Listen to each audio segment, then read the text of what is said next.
Hi, I'm Jennifer with Heavenly Creations, and I'm going to show you how to take this bunny from the Dollar Tree and turn it into something different. So first I unraveled all of the little tinsel off of the frame of the rabbit.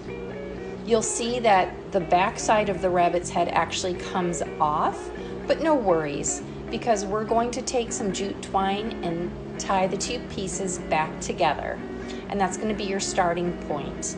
Then you're just going to take that jute twine and wrap all the way up through the ears and back down across the head and all the way back up to the ears.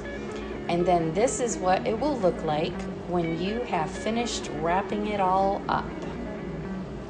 It only takes a few minutes to complete this entire project. Then I just added 2 little black eyes and a nose and left him as is. I think he's going to look adorable in a dough bowl. What do you think?